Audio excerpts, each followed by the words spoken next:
Well, Exodus chapter 8. You'll notice this handout I've given you. The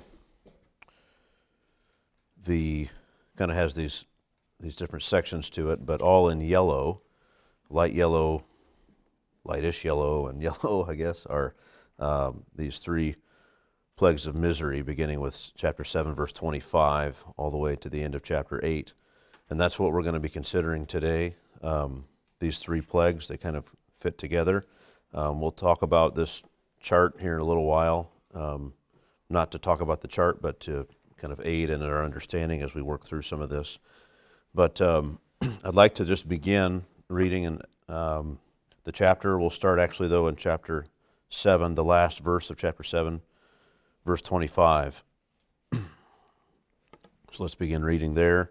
We'll read through to the end of verse 15, and then we'll stop and talk about things we see there. 7 full days passed after the Lord had struck the Nile. Then the Lord said to Moses, "Go in to Pharaoh and say to him, 'Thus says the Lord, let my people go that they may serve me. But if you refuse to let them go, behold, I will plague all your country with frogs. The Nile shall swarm with frogs that shall come up into your house and into your bedroom and on your bed and into the houses of your servants and your people, and into your ovens and your kneading bowls. The frogs shall come up on you and on your people and all your servants.' And the Lord said to Moses, 'Say to Aaron, stretch out your hand with your staff over the rivers, over the canals, and over the pools, and make frogs come up on the land of Egypt.' So Aaron stretched out his hand over the waters of Egypt, and the frogs came up and covered the land of Egypt. But the magicians did the same by their secret arts and made frogs come up on the land of Egypt. Then Pharaoh called Moses and Aaron and said, 'Plead with the Lord to take away the frogs from me and from my people, and I will let the people go to sacrifice to the Lord.' Moses said to Pharaoh, 'Be pleased to command me when I am to plead for you and for your servants and for your people, that the frogs be cut off from you and your houses and be left only in the Nile.' And he said, 'Tomorrow.' Moses said, 'Be it as you say, that you may know that there is no one like the Lord our God. The frogs shall go away from you and your houses and your servants and your people. They shall be left only in the Nile.' So Moses and Aaron went out from Pharaoh, and Moses cried to the Lord about the frogs, as he had agreed with Pharaoh. And the Lord did according to the word of Moses. The frogs died out in the houses, the courtyards, and the fields, and they gathered them together in heaps, and the land stank. But when Pharaoh saw that there was a respite, he hardened his heart and would not listen to them, as the Lord had said." All right. It's a very strange thing, right? The plague of frogs. Like if you could think of a plague you might wish to bring upon your enemies, you wouldn't think of plague of frogs. Bring a bunch of frogs in there. That's what we're going to do. It's just strange. And I think rightly should strike us that way. But there's some amazing things that happen here that develop in this whole process of these 10 plagues that come. The first thing, I think that we get a clue to some understanding of these things is in chapter 7, verse 25. It says, 7 full days passed after the Lord struck the Nile. And the thing I just want to point out, and I'll bring it out here in a minute, is there's some time that passes in all these plagues. It's not like it was, 10 plagues in 10 days, right? That's just not how it worked. You had a plague, and then a week later, you have another confrontation. And so things kind of stew for a little bit. This plague of the river turning to blood, it wasn't like it just happened in a day and that was done. Whatever it was, we talked about that it likely wasn't maybe a literal turning to blood, as that presents greater complications with even the rest of the plagues that come later, and wouldn't make sense of some of the ways that chapter 7 itself, where that plague is talked about, where it refers to the river still as the water.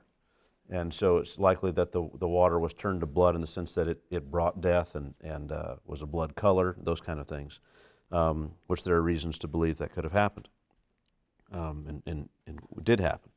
So that happens, and it gets to the place where people are not allowed to. The Nile normally has wells near it, but they can't use those wells because the water's all so bad. So they got to go out and dig new wells in other areas. And so this is kind of what happens. 7 days later, says full days passed after the Lord had struck the Nile. It doesn't say 7 full days passed after Aaron struck the Nile, after the Lord struck the Nile. And all I mean to say by that is that we know at least 7 days passed, but it might be 60 days passed. It might be 30 days passed since Aaron first struck the Nile. This idea, the Lord striking the Nile, could refer to from the first moment when Aaron struck the Nile all the way until the water was no longer bad. And then the Lord striking the Nile is over, and they've got 7 days where they've been able to use this water, and then this other thing happens. So we don't really know exactly how long that plague lasted, but we know they've had 7 days of respite, of a break from this, where they've been able to begin to go back to normal, and then Moses comes again. And so this is where we are. And the Lord said to Moses, "Go into Pharaoh and say to him, 'Thus says the Lord, let my people go that they may serve me. But if you refuse to let them go, behold, I will plague all your country with frogs.'"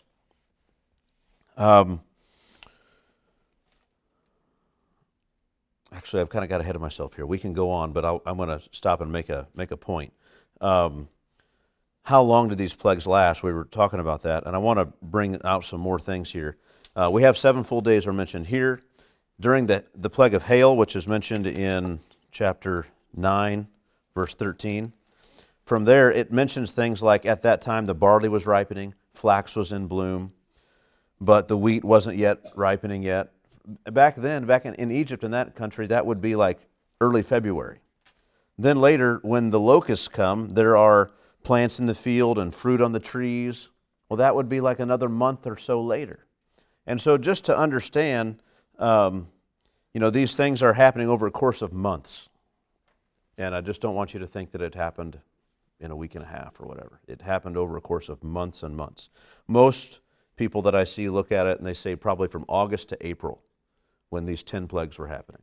And so some of them lasted a good long while, and we can get that as we read through them, and others, we're not sure if it was like a one-day thing or whatever, but it had lasting effects. So understand that. Okay, so now back into things here. I can jump back into Exodus chapter 8. So, "Let my people go that they may serve me, but if you refuse to let them go, behold, I will plague all your country with frogs." There's always this warning, right, that comes from the Lord. Like sends Moses there and says, "Look, this is what I'm demanding you do. If you don't, there's going to be these consequences." And that happens again and again. It's not in every plague, but in most all of them. And sometimes the plagues are they come upon Pharaoh because Pharaoh already said he'd let them go. He decided to change his mind, and God brings a new consequence, an even worse consequence for having gone back on his word.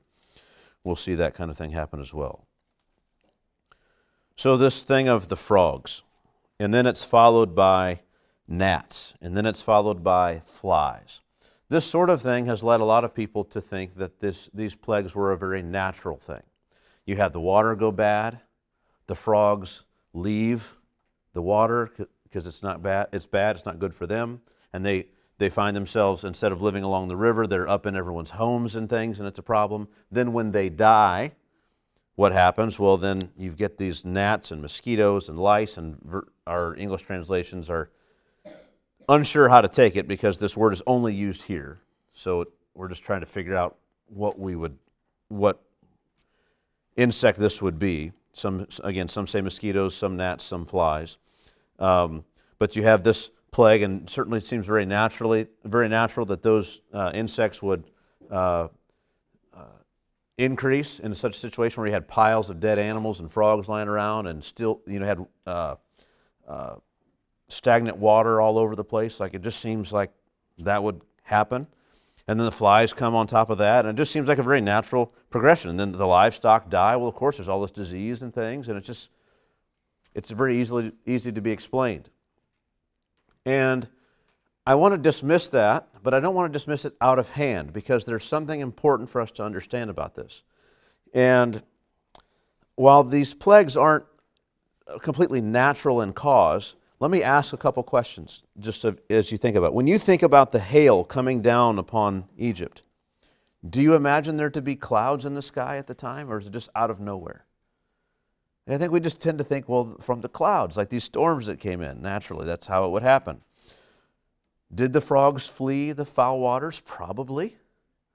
That doesn't explain it happening at Aaron's, command, he puts his staff down and then this just happens, right? Do earthquakes happen? No, there's an earthquake here, but do earthquakes happen because of, shifting and faults between, tectonic plates and stuff? Yes, they do. But if I could show you that I could raise my stick up and cause an earthquake and then put it back down and it would stop, you would understand that, yes, earthquakes have these natural causes, but this is something special and unique. And what I think we have to understand about these plagues, and we'll see this as we go on here, is that the way they progress is that there are natural, if you're not willing to ascribe it to God, if you're hard-hearted, if you're willing to think, well, maybe there's another cause, you could find another cause for a lot of these things. You could try to figure out there's another way that this could happen. And that's exactly what happened with Pharaoh. Is something happened that was kind of, this first the water turned to blood. That kind of thing had happened before on a smaller scale in Egypt, and they thought, well, this isn't good, and what do I do about this? But these magicians, they kind of do the same thing. They kind of do those little tricks, and it's like, okay, that water turned bad too, so maybe it's just a coincidence. Maybe this God isn't really anything. And then the second plague comes, these frogs. And there's maybe a reason for that. And these men are able to do, verse 7, the magicians did the same by their secret arts and made frogs come up on the land of Egypt. So there's some explanations, but they're flimsy explanations. Notice what it says in verse 7. But the magicians did the same by their secret arts and made frogs come up on the land of Egypt. Verse 8, then Pharaoh called Moses and Aaron and said, plead with the Lord to take away the frogs. Pharaoh didn't buy the explanation of his own men. Like this, right? I mean, Aaron sets his rod out there, stretch out your hand with your staff over the rivers, over the canals, over the pools, and make the frogs come up on the land of Egypt. So Aaron did that, and the frogs came up and covered the land of Egypt. But the magicians did the same by their secret arts. So Pharaoh shouldn't be alarmed. But Pharaoh says, I think maybe I want to go and ask for mercy. I want to ask, I understand you guys did your thing, but there seems to be something more here with Moses and Aaron and this God of theirs. Plead with the Lord to take away, this time the words are on his lips, plead with the I am. Plead with that God whose name you spoke to me, who I said earlier, I have no knowledge of him, I don't acknowledge him. Plead with him to take away the frogs from me and from my people, and I will let the people go to sacrifice to the Lord. So he pleads with him. And so you see that there's this sense in which Pharaoh, he's got his men who are trying to hold on to power in their position of influence, and they're trying to persuade him that they can do these things too. But Pharaoh doesn't buy it. He realizes they can't. These things are happening on a greater scale, a grander scale, and he acknowledges this is God. It's amazing to think that this is where he's at. This is his position, his conclusion. So Moses, verse 9, says to Pharaoh, be pleased to command me when I am to plead for you and your servants and for your people, that the frogs be cut off from you and your houses and left only in the Nile. And again, remember, Pharaoh was a religious figure. It was his job to kind of order these sacrifices and when these things are all done. And Moses has come to him and Aaron and said, look, there's a God that you're not acknowledging, and he's our God, and he's come to deliver us, and you need to let us go to sacrifice and worship him. He's the one we serve, not just Pharaoh. We serve God. Pharaoh says, I don't know who he is. I'm not going to let you go. And God begins to warn him. If you don't do this, these are the things that are going to happen. And we're now at the second plague. And Moses comes to Pharaoh about this plague. Pharaoh refuses to let the people go. The plague comes. Pharaoh comes to Moses and says, hey, why don't you plead with God that, I should have let you guys go and do that, and I'll let you go sacrifice. And so Moses just very generous to him and lets him, well, tell me when the time is, Pharaoh. I mean, you're the one who kind of orders all these things in Egypt. When would you like me to go and speak to God for you? And it's it's kind of a kindness, and in a way, it sort of lets Pharaoh save face a little bit. It's not that he still has to acknowledge God, but Moses isn't out here trying to dethrone Pharaoh or take his position. He's going to let Pharaoh still be Pharaoh. You can be king of Egypt if you want. This is not about God overthrowing the king of Egypt. This is about God redeeming his people. And if you'll let him go, then that's fine. There's no need for conflict. So he says he'd let him go. Moses says, well, when would you give command that I should go speak to God for you? He says, tomorrow, in verse 10. Moses said, be it as you say, so that you may know that there is no one like the Lord our God. The frogs shall go away from you and your houses and your servants and your people. There shall be left only in the Nile. And so, it's curious why Pharaoh even says do it tomorrow. And the only thing I can think of is that ceremonially it may very well be that it does. We do know that Pharaoh went out to the river in the morning to make his offerings and sacrifices and things. And so it may well be that in his mind that's the appropriate time to make these offerings and sacrifices. So don't do it now, do it tomorrow when it's time. And so this is how the command comes. Verse 12, so Moses and Aaron went out from Pharaoh, and Moses cried to the Lord about the frogs, as he had agreed with Pharaoh. And the Lord did according to the word of Moses. The frogs died out in the houses, the courtyards, and the fields, and they gathered them together in heaps. So think of this, they've got all these frogs that are out there, and it's not like it just happened one day. Again, they've been under this for a while now, and now Pharaoh is gone, and he sought relief. Now that he sought relief, here he is. Moses goes out to pray. They've done everything they can to get rid of these frogs. They can't get rid of them. Moses goes out, prays to God, and they all just die. And it's like it's over, like that. What do you do with these 100 frogs you got in your house, and the 150 in your neighbor's house, and the 300 in the street? What do you do with these dead frogs? I mean, you can only eat so many frog legs, right? And you might be so sick of them, like I'll eat anything but those frogs, right? So what do? You pile them up in heaps. I mean, it's where? What heaps where? Well, down at the end of the street, down at the edge of the town, down at the end of this little alley over here. You put wherever is out of the way as best as you can, but there's so many of them. You can imagine it take a day or more just to clear them out. And the land stank. And it would. I don't know how many of you have been around, dying, decaying animals and stuff. It's not something as a culture we usually have much anymore at all. Like it's, the roadkill. That's kind of as bad as it gets. It's bad for 5 seconds and then you're good. You don't smell it anymore. I know we had out where we live a couple summers ago, right behind our house, there's a ravine down there, and it's hard to get down there and see things. There's a lot of overgrowth, and something died down there, and it was bad for like a week. I mean, bad. You didn't want to be out in the backyard, and I don't know what it would do if there were heaps of frogs all around the neighborhood dying and decaying. So, but this is what relief looks like, right? I mean, at least they're not in your house. They're not in all your stuff, in your pot. You go to cook in the oven, and there's frogs in there, and that stinks and everything. It's just terrible. At least it's out there in the street. It's out in the heaps in the towns where we've gathered them together. And the land stank. But when Pharaoh saw that there was a respite, he hardened his heart and would not listen to them, as the Lord had said. So as it seemed in this plague, doesn't it seem like Pharaoh is kind of seeing truth from error through this? Like his sorcerers, his magicians, these guys they're just priests who work their priestcraft and they work their trickery and stuff. And we talked about that last time I spoke.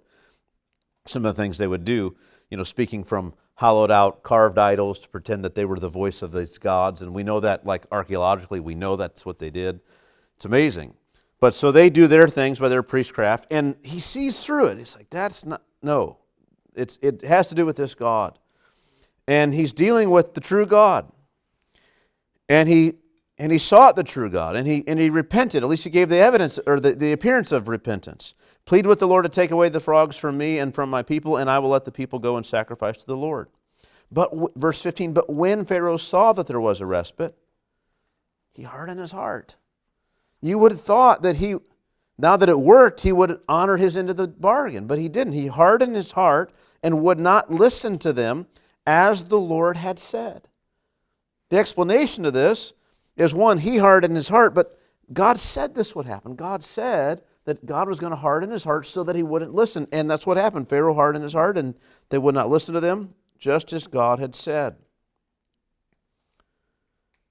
It's staggering just to see the interplay here, that even when he begins to see truth and see through the lies of his men, it's like naturally Pharaoh is a smart enough guy that he'd figure this out and he would do the right thing. But it didn't happen. His heart was hardened, just like God said it would. So we come then to another plague. Verse 16. Then the Lord said to Moses, say to Aaron, stretch out your staff and strike the dust of the earth so that it may become gnats in all the land of Egypt. And they did so. Aaron stretched out his hand with his staff and struck the dust of the earth, and there were gnats on man and beast. All the dust of the earth became gnats in all the land of Egypt. The magicians tried by their secret arts to produce gnats, but they could not. So there were gnats on man and beast. Then the magician said to Pharaoh, this is the finger of God. But Pharaoh's heart was hardened, and he would not listen to them as the Lord had said. So now, what do we have in this plague? Well, first of all, gnats or lice or mosquitoes. You can imagine either of those things being terrible.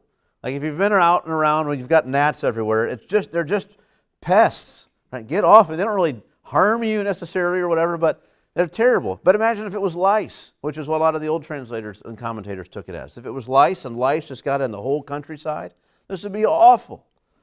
Those things replicate, they say, within like a 30-day time period, like one female can see 5,000 of her descendants.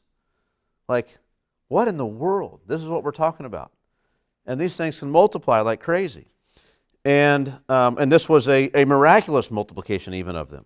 Now, if they were, so that's, you can imagine if they're gnats or lice, or if they're mosquitoes, then you got the mosquito bites and everything else too, and it's just terrible. Like everybody's swelled up with mosquito bites, bumps all over them, all over everywhere. Those things are terrible. Have you ever been out somewhere in the woods, maybe you don't have any off repellent or anything like that, and the mosquitoes are thick, and I remember being in Canada one year in June, and the mosquitoes, like you could just, you thought the water was moving.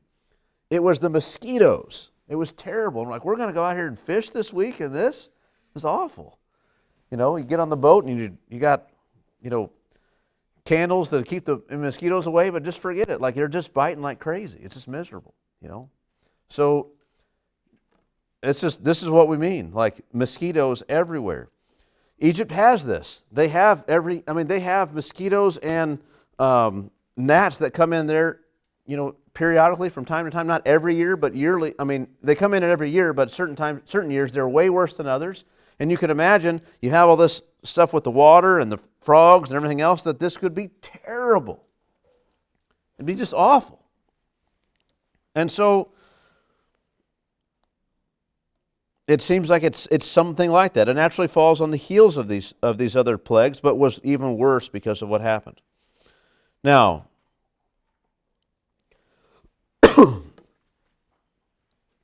let's keep looking at this. Struck the dust of the earth, and there were gnats on man and beast. All the dust of the earth became gnats in all the land of Egypt. Now, how are we to understand that? Should we think that Aaron took out the staff, smacked the dust of the dirt, boom, and this cloud went up, and they became mosquitoes or gnats or lice, and just went, and then all the dust, think about this, all the dust, as it says, became gnats, mosquitoes, and lice, and just everywhere. Like, what do you walk on anymore if all the dust, is it just like bare, hard soil? What happened to all this, the water in the Nile? Is there no mud around? Is there no anything? Is it just, I don't think it means all the dust became gnats or mosquitoes or lice. I think the idea is he strikes this and it's like from the ground itself. It's like there's so much of this, it's like all the dust of the earth is there. It's just everywhere. It's just thick throughout all of Egypt. It is thick with these insects. It's, again, I think a way of speaking. I'm not saying here that it couldn't be that dust miraculously turned into these insects. I'm not saying that. I'm just saying I don't think it has to be that, and certainly doesn't, I can't imagine it being literally all the dust, but rather a manner of speaking. All of the dust turned into this. Just like they could say earlier when in the plague of blood, all the water turned to blood. Well, all the pots, everywhere they had it stored. Well, then how did they, but then you turn around and say they dug wells and they got water to drink. Well, so literally, obviously all the water didn't turn into this because there's still water to drink.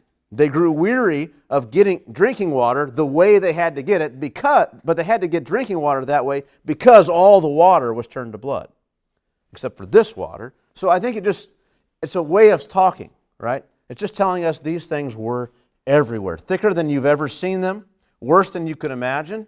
It was awful. Okay.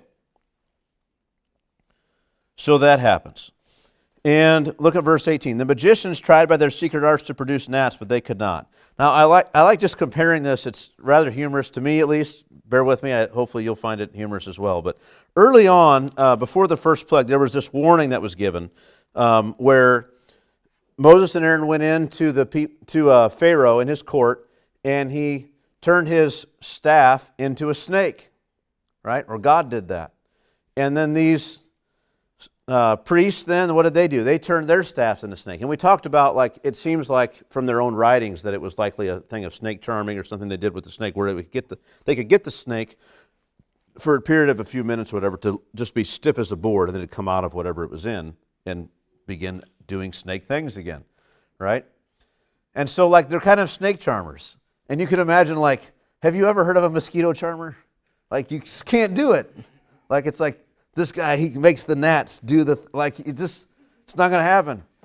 And so they couldn't. They tried and they just couldn't do it. And it's humorous to think what they were trying to do. Like, to think, they have a meeting like, I don't know. What is their conversation like? How do they do this? The magicians tried by their secret arts to produce gnats, but they could not. And it's just, I don't know. It's very humorous to me just to imagine what these guys are trying to do. They've got to figure out a way to do this, but they couldn't. So there were gnats on man and beast. And then the magician said to Pharaoh, "This is the finger of God." Now notice the reversal here. The last plague, they're saying, look, we can do the same thing. It's nothing special. And Pharaoh is thinking, no, I don't think that's right. I'm going to go talk to Moses because I don't think you guys are right. I see through this. But what happened is God hardened his heart, and he hardened his own heart. And now we come to the next plague, and these men cannot imitate it, and they say, Pharaoh, we're telling you, this is the hands of God. This is the hand of God. This is the finger of God. And it's the plural there, just like the name for God is Elohim, but that also, because it's plural and they're pagans, might mean this is from the gods directly. They might be saying something like that. They might not be acknowledging God himself, but regardless, they're saying this is beyond us, this is divine. So now those men who before were at a place where they were they knew to lie and manipulate and say, it's no big deal, ignore it. Now they're saying, Pharaoh, don't ignore this. This is huge. There's nothing we can do. This is divine. This is from God. But before, Pharaoh saw through it. Now he hardens his heart and he refuses. All the men who were before trying to trick him into believing them, now they say, no, yield, and he will not. He refuses to do what he did before. Before, he pled with Moses. Now he refuses. But Pharaoh's heart was hardened, and he would not listen to them, as the Lord had said. So you see, I hope vividly, that Pharaoh is, while everyone else who starts out looking for every other reason to attribute these events, every other cause to attribute to these events, Pharaoh saw that, no, that's not it. But as his heart is hardened, now he refuses to do what they are pleading with him to do. Go speak with God. And he won't.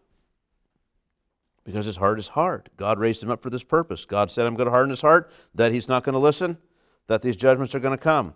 And you could imagine being one of his trusted advisors, and you're thinking, what do you mean? Don't be this way. Like, if things are not good, they're miserable for us here. Who wants this to continue? Verse 20, then the Lord said to Moses, rise up early in the morning and present yourself to Pharaoh as he goes out to the water, which we know he does, and say to him, thus says the Lord, let my people go, that they may serve me. Or else, if you will not let my people go, behold, I will send swarms of flies on you and your servants and your people and into your houses, and the houses of the Egyptians will be filled with swarms of flies, and also the ground on which they stand. But on that day I will set apart the land of Goshen, where my people dwell, so that no swarms of flies shall be there, that you shall know that I am the Lord in the midst of the earth. Let's stop there for a moment. You catch what we heard for the first time? What you probably have been thinking of all along but didn't happen? There's a division that's going to be made in this next plague. In other words, the Jews themselves, the Israelites, were under the first and the second plague. They were affected by those things. It wasn't just the Egyptians. When the water went bad, their water went bad. When the Egyptians had to go dig wells, they had to go dig wells. When the frogs came to the Egyptians, the frogs came to the Hebrews as well. They all suffered. And in fact, if you go back in chapter 8 earlier, it says, verse 4, the frogs shall come upon you and on your people and on all your servants. And it did. All of them. They all had this happen to them. There's no division that's been created yet. But now, to make it more evident that God is for the Israelites and wanting them to be set apart, and the people of Egypt are suffering because Pharaoh will not obey the Lord with regard to them. He's not just going to send a general plague.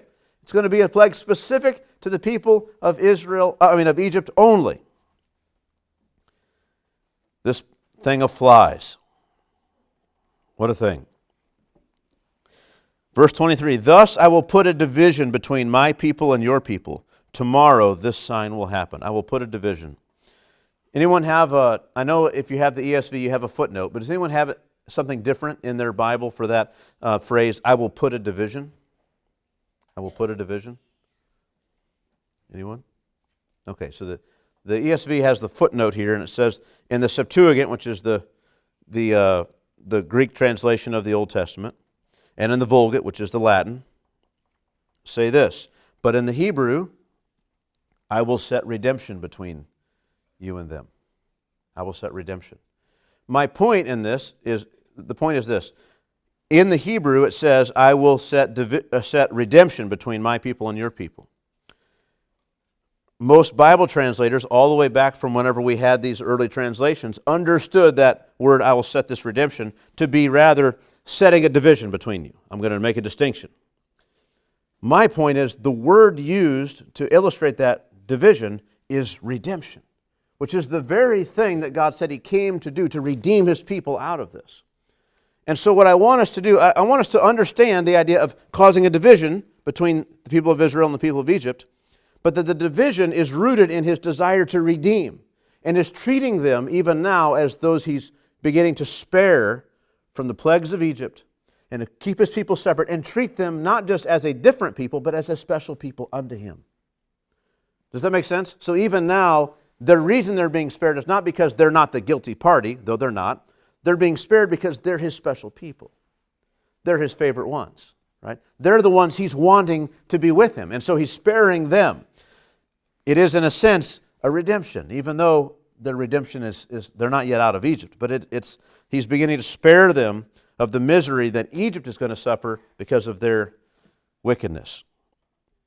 So the division has a flavor to it. They're the favorite child, right? My kids don't know what that is, but you understand. So it's like this sort of a thing. Now, let's keep reading. Verse 24. And the Lord did so. There came great swarms of flies into the house of Pharaoh and into his servants' houses. Throughout all the land of Egypt, the land was ruined by the swarms of flies. The land was ruined by the swarms of flies. You ever go somewhere? We went, where was it? So this would have been 1997. Angela was graduating high school and aged her, sorry. I did it on record too. And we went to, maybe it was later than that, maybe it was our engagement. Anyway, we went to the park and we're going to take pictures. Her mom wanted to take pictures. We go out there and the cicadas were out there this year. It was like, And we go out to just enjoy the park. And it was like one of the first, they just started coming out. We didn't realize they were going to be there. And we go out, you open the door and just screaming of these cicadas. And it was like, it was miserable. Like it just ruined the whole experience at the park. The park was empty. You know, we could figure, why is nobody here? And we drove about 30 minutes into the Chesterfield area to this particular park. And again, the cicadas weren't out where we were. They weren't really, they're just kind of starting to come out. But we came out and they were out in mass at this park. And like I said, you couldn't even hear. Like you just open the door, you could not hear each other talk at all. It was so miserable. It ruined the whole experience. This is something of what it means, I think, when it says, and the land of Egypt was ruined by the swarms of flies. Right? It's like you go out to go do something and you can't even enjoy anything because there's so many flies just everywhere. You ever try to have a picnic? And there's flies, you try to shoo them away. What if there's like 1,000 flies? Like, what are you going to do? You just go home. It's just ruined. You can't do anything out here. The land of Egypt was ruined, it says, by the swarms of flies. It's what we ought to picture. Then Pharaoh called Moses and Aaron and said, go sacrifice to your God within the land. Right? Go sacrifice to him, but don't leave. Right? Stay in the land. But Moses said, it would not be right to do so, for the offerings we shall sacrifice to the Lord our God are an abomination to the Egyptians. If we sacrifice offerings abominable to the Egyptians before their eyes, will they not stone us? Isn't that curious? I mean, do you ever just read over that and think, oh, well, I don't know. But think about this, what they're saying. Our God commands a certain kind of offering. Right, from the livestock. We already know from Genesis that all shepherds are an abomination to the people of Egypt. They do not want anything to do with people shepherding livestock and goats and things like that in their culture. And so here they are. These men are off, serving in that way initially to Pharaoh, off in the land of Goshen. But they're an abomination. And none of the Egyptian society wants anything to do with them. Well, here now it says, if we go as your slaves in among you and kind of in our own land, if the people of Egypt see that in order to appease whatever God is angry with them, we are offering these abominable sacrifices in their eyes, they will stone us. Like, I think the idea is they will think we're making it worse for them. We're like insulting the God to offer these abominable sacrifices. I can't make sense. Maybe you can. Maybe you have another idea. I can't make sense of any other way the Egyptians would stone them for offering these sacrifices to their God unless the Egyptians understand that these sacrifices are being offered to this God by these people in order to make this God no longer angry with us. And so the offering needs to be the kind of thing that would satisfy a God. And if they turn around and are offering these abominations to their God, they mean to make it worse. We already hate these people and think nothing of them, have no problem killing them and making them work ruthlessly, so we just stone them because they hate them already. I don't have any other way to make sense of the interplay here between the Egyptians and Moses' objection. And it seems to be a legitimate objection because Pharaoh buys it. Verse 27, we must go 3 days' journey into the wilderness and sacrifice to the Lord our God as he tells us. So Pharaoh said, I will let you go to sacrifice to the Lord your God in the wilderness. Only just don't go very far away. Plead for me. Then Moses said, behold, I am going out from you, and I will plead with the Lord that the swarms of flies may depart from Pharaoh and from his servants and from his people tomorrow. Notice again, not all the people, from his people. From his people. They're the only ones who are being plagued. I'll do that tomorrow. Only let not Pharaoh, listen to the accusation now. Last time, he was like, you tell me when you want me to do it. This time he says, I'll go tomorrow, only this time, don't cheat. It's an amazing thing. Right? I mean, our presidents who are liars don't like to be called liars, right? Here's Pharaoh who's king, absolute power, and he says, don't you cheat. Don't you cheat. Let not Pharaoh cheat again by not letting the people go to sacrifice to the Lord. So Moses went out from Pharaoh and prayed to the Lord, and the Lord did as Moses asked and removed the swarms of flies from Pharaoh, from his servants, and from his people. Not one remained. But Pharaoh hardened his heart this time also, and did not let the people go. What a thing. Okay, let's try to understand some of this a little bit from this chart. Things I've done here. There's these columns, right? Where I say there's a level of intensity that increases. First, there's the assertion of power. Then there's a warning. Then there's 3 that just bring misery. No one's really died. No one's hurt by these plagues that we've looked at this time. It's just an awful experience. It brings misery. After that, you have economic loss and physical affliction. Their livestock are destroyed. They have boils and ulcers. Hail comes in and destroys all the crops. Locusts come in and destroys the crops that come later. Then you have death, and death is first of all signified by darkness. Then the firstborn all die. And then finally, after the 10 plagues, after they're let go, what happens? You got another miracle where Pharaoh and his army are drowned in the Red Sea crossing. Things get worse and worse and worse and worse and worse. There's this progression. And even in each category, they get worse. It's not just 3 things having to do with misery. First, it was frogs, which brings, we have the events, and then the third column, the meaning. I think probably just emotional disgust for the Egyptians. And then next, these gnats and lice. Well, it's not just emotional disgust that these things are all here, but now the physical discomfort of the lice or the gnats or the mosquitoes. It's on you. It's affecting you. It's not just here. It's on you. And the flies, again, emotional and physical discomfort specifically for the Egyptians and the Egyptians only. So that's one thing. Then also we'll see these things progress within each category. But then also, if you look at the very bottom, I have this little asterisk. It says, anything with an asterisk equals a plague of division between Israel and Egypt, or between those who would listen to God and those who would not. And starting with the plague of these gnats and mosquitoes, the flies. I don't know why I say the gnats and mosquitoes. I just misplaced it there. You have it. It occurs everywhere. Everywhere in Egypt, just to the Egyptians only. And it's an amazing thing. But this division also heightens the fact that this is from God. God is trying to convey again that He's the true God. He wants the Egyptians to acknowledge it and Pharaoh to acknowledge it, and this division helps them to do that. And that begins there. One other thing I want to bring out here, by way of these explanations that can be given about things. Imagine, if you were, let's give an analogy, an illustration to try to understand this. Let's suppose I had this massive construction job, like, I don't know, building some arena or something like that. And I got all the supplies I got to get for it. I've got all the jobs have to happen just right and everything. And we know, as people, that sometimes storms come up unexpectedly. And if, we've checked all the forecasts and everything, and we've got 2 weeks of dry weather, and we're going to pour all the concrete for this massive thing, or a lot of it, get all the footings done and everything there. And as we start to pour, like 3 of those 14 days that were supposed to be great, we have these sudden storms come up, and they are the worst kind of storms we've ever had. They're terrible. They ruin all the concrete right in the middle of the pour. It's all done. We got to spend another 3 months busting all this thing up, resetting everything up, and getting it poured again. That happens.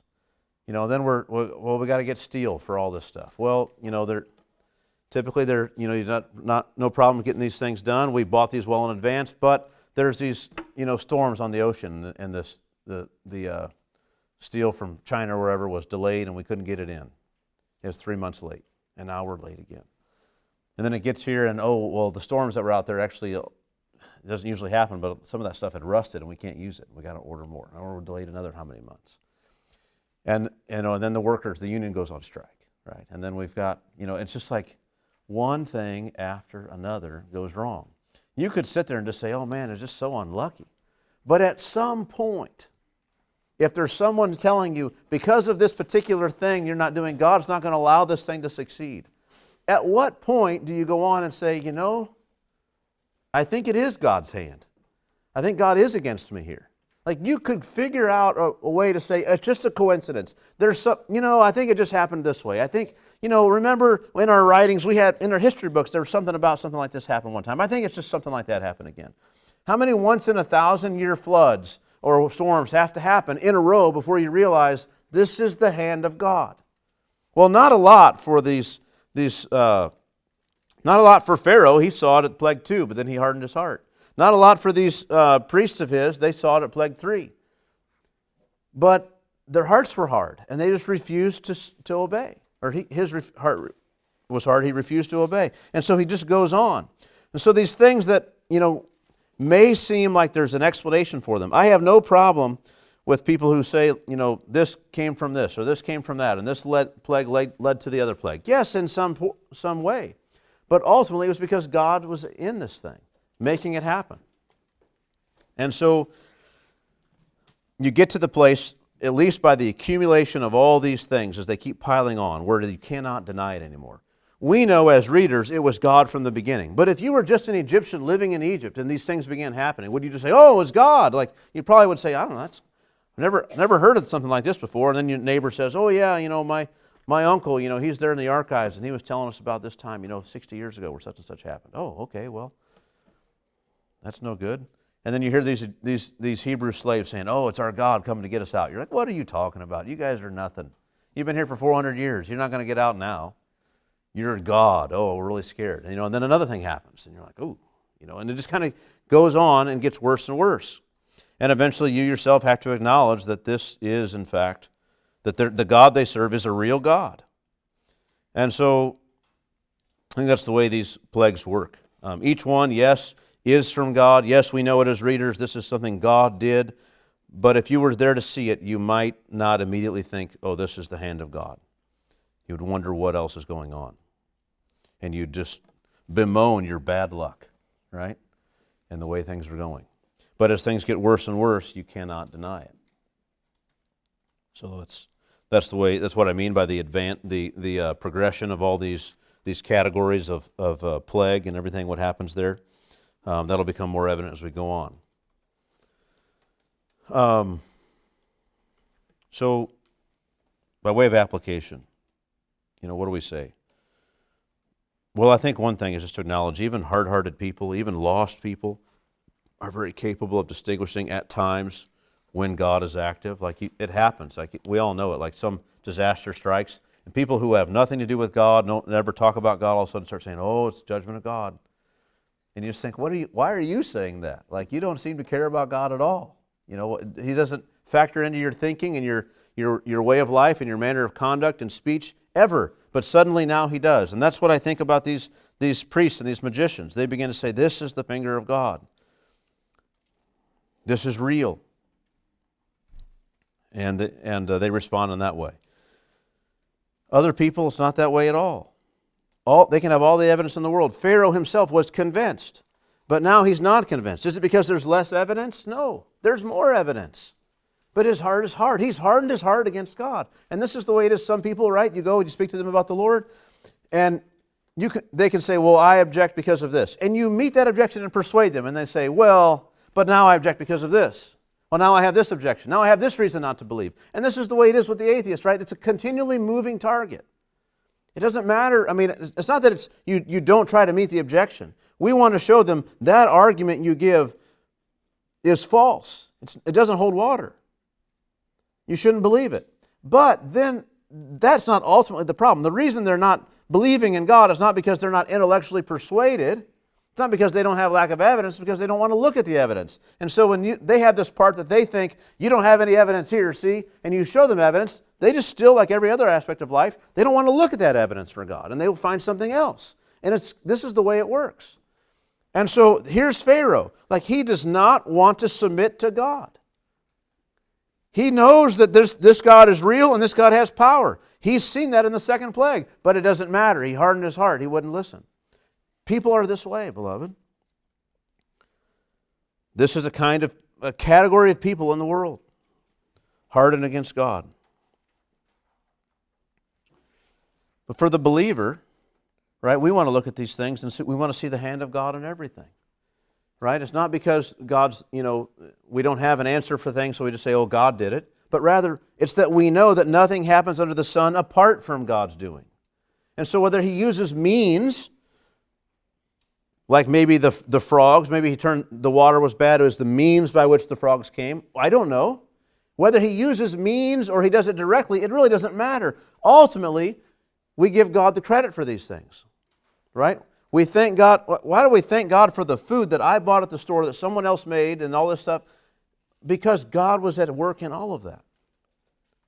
His providence to sustain every step of the way, everything that was necessary to happen. It was His kindness, His goodness that provided for all these things. And here it is the Lord's wrath beginning to be poured out on Egypt that we see is evident in every one of these plagues, but wasn't evident to everyone else until the end. You think Moses and Aaron were unsure about where these frogs came from? No, they knew exactly what caused them. God caused them. They weren't wrong in that at all. The gnats, the flies, the water to blood. Where did these things come from? They came from God. God brought them. Before they came, God said this is what's going to happen, and that's exactly what happened. God is not only making His name known among the Egyptians, He's making His name known among the Israelites as well, right? Gaining their confidence.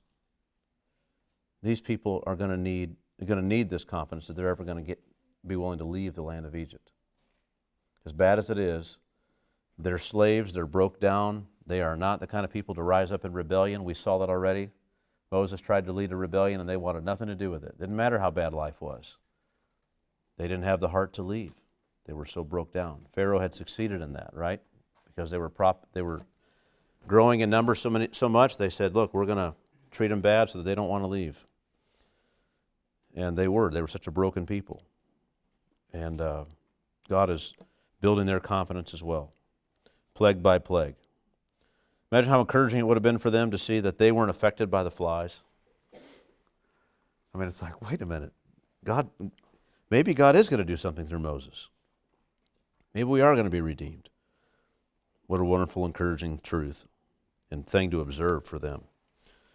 And we should do the same, right? We see this in our life all the time. The very thing the Christian looks at and sees the hand of God in, the unbeliever looks at and says, it's just coincidence. Well, but they weren't in the prayer meeting when you were asking God for that very thing. And everyone said it will never happen, and then it did. And they look and say, just kind of worked out that way. It's like, no, I know. I know different. Right? It's one of the reasons I hope you try too, as well, to keep a record of these things you pray for and when God answers. We've got 2 columns. This is what I prayed, this is when I prayed it, here's when God answered. It's wonderfully encouraging. We do that sometimes at New Year's, when we gather together there and we recount the Lord's faithfulness for the last year. These are the things we prayed for. This is the way we saw God answer.